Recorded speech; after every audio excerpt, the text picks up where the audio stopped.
Las 7 parábolas de Jesús. Mateo capítulo 13. Ese mismo día Jesús salió de la casa donde estaba, fue a la orilla del lago de Galilea y allí se sentó para enseñar.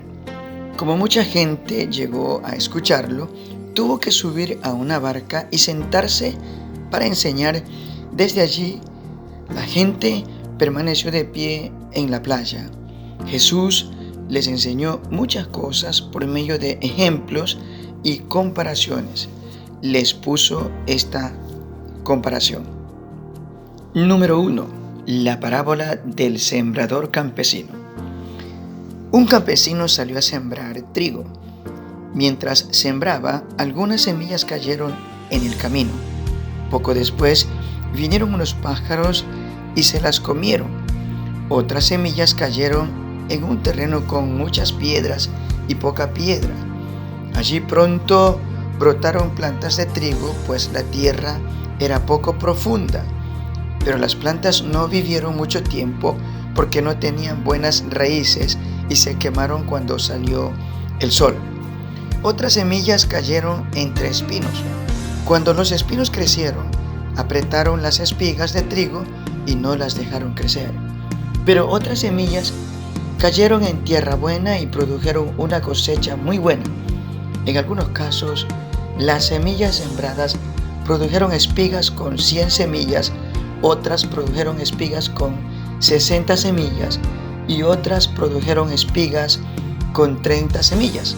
Ustedes, si en verdad tienen oídos, presten mucha atención.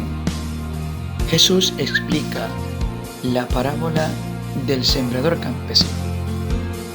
Ahora pongan atención y les diré lo que significa el ejemplo del campesino.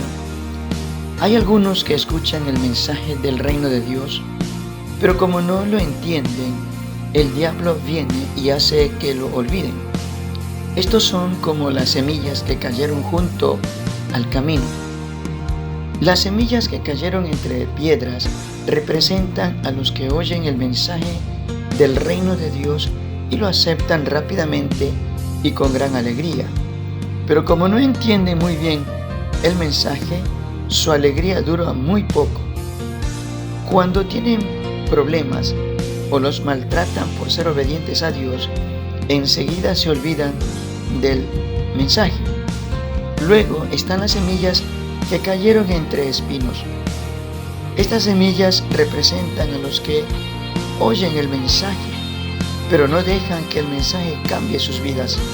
Solo piensan en lo que necesitan y en cómo hacerse ricos.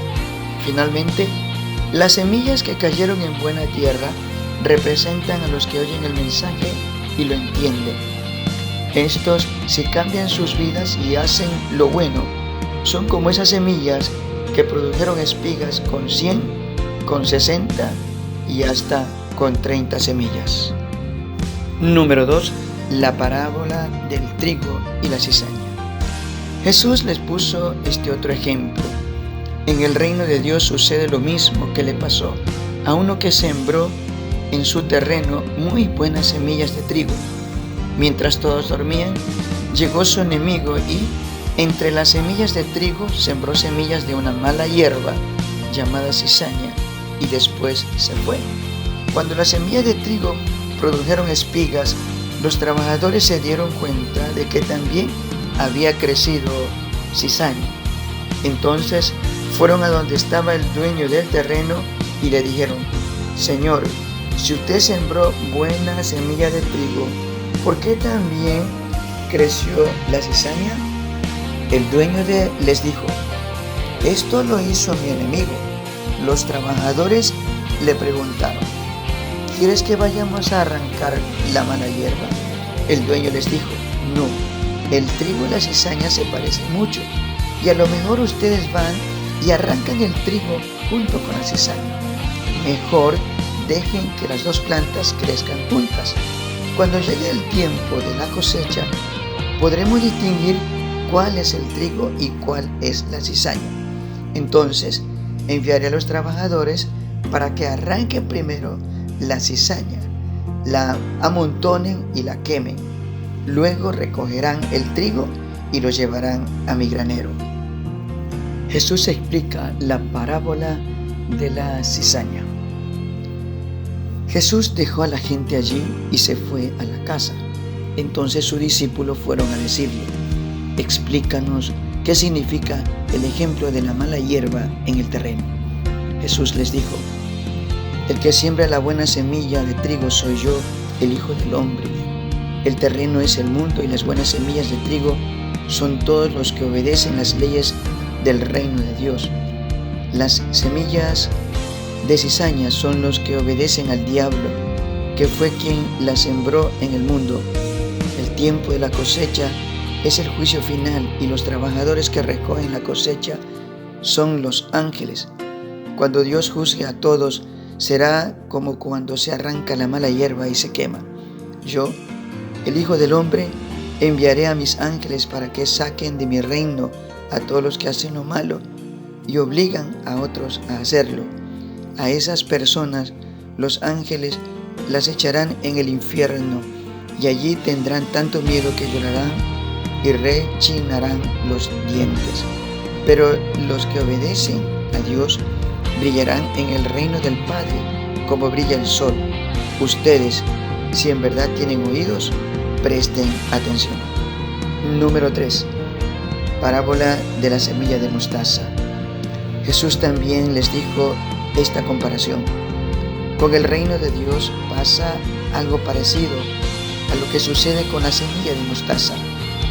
A pesar de ser muy pequeña, cuando un hombre la siembra en su terreno, crece hasta convertirse en la más grande de las plantas del huerto. Llega a ser tan grande como un árbol y hasta los pájaros hacen nidos en sus ramas. Número 4. La parábola de la levadura. Jesús les puso una comparación más. Con el reino de Dios pasa lo mismo que con la harina.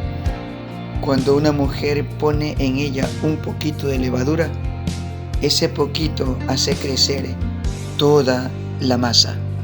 Número 5. Parábola del tesoro escondido. Con el reino de Dios pasa lo mismo que con un tesoro escondido en un terreno. Cuando alguien lo encuentra, lo vuelve a esconder y después va muy alegre a vender todo lo que tiene para comprar el terreno y quedarse con el tesoro. Número 6. La parábola de la joya fina o del mercader de perlas. El reino de Dios también se parece a un comerciante que compra joyas finas. Cuando encuentra una joya muy valiosa, vende todo lo que tiene y va y la compra. Y número 7, la parábola de la red de pescar. El reino de Dios se parece a una red de pescar. Los pescadores echan la red al mar y en ella recogen toda clase de peces. Cuando la red ya está llena, la sacan a la orilla y se sientan a separar el pescado bueno del malo. Guardan el pescado bueno en una canasta y tiran el pescado malo. Así también sucederá cuando llegue el fin del mundo. Los ángeles saldrán a separar a las personas buenas de las malas. A las malas las echarán en el infierno y allí tendrán tanto horror que llorarán y rechinarán los dientes.